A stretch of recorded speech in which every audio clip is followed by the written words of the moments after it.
If you've ever owned a classic car, you know the whole emotional roller coaster. There's pride, nostalgia, perpetual problems, and sometimes a lingering question in the back of your mind. Do I really need a catalytic converter for this beauty? I get it. Classic cars have a certain rawness unsullied by modern tech. A lot of people think catalytic converters are just one of those modern annoyances, like trying to use a rotary phone with Google Maps. In reality, these little boxes of wizardry have seriously changed the game for air quality, cutting down harmful emissions by up to 90%. That isn't nothing. Fitting a catalytic converter to a classic car is one of those topics that sparks endless opinions at car meets. The purists dread it. The daily drivers say, why not? It's because installing one can feel like you're breaking some unofficial, unwritten code. But here's the gut punch for a lot of classic car owners. Depending where you live, you might not have a choice. More cities are rolling out low-emission zones. Portland isn't Los Angeles, but even here, you'll get looks if your '68 Camaro is trailing blue smoke down Burnside. It's not as easy as dropping in a new stereo either. Retrofitting for a CAT converter takes some know-how. First up, you need to figure out if your exhaust system even has space for it.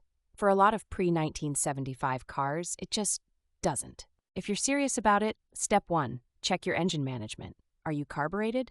Fuel injected? If you're running a rich carb, a converter might just melt itself. You might need a new carb, a tune, or even a full engine rebuild. No exaggeration. Step 2, buy the right converter. There's a ton of marketing hype, but only 2 real types that matter: 2-way or 3-way. For anything unleaded, you want a 3-way, oxidation plus reduction magic. Cheap units will clog up after 10,000 miles, so do your research. Once you've picked your CAT, you're into fabrication territory. You can't just bolt this in with a socket wrench. Most exhaust shops will weld a flange, or in a pinch, you could clamp it. But let's be real. Good welds mean fewer leaks and headaches later. Now, the gotcha: temperature. Catalytic converters work hottest, literally, when placed close to the engine. But cramming something this hot into an ancient engine bay, old wires and hoses can melt. Heat shields are not optional. They are survival gear for all your other parts. You might think your performance will nosedive. Actually, with a decent CAT and a good tune, most classic cars lose less than 3% of their horsepower, a number that's borderline unnoticeable outside a dyno sheet. The bigger killer is a clogged converter, so inspect regularly. The grumble I hear most is about the smell. Honestly, catalytic converters are the fastest way to nix that raw, eye-watering exhaust aroma. You're trading one kind of nostalgia for not gassing out your neighbors at every stoplight. Worth it? Depends how much you value friends. My pro tip: keep your old exhaust parts in a box.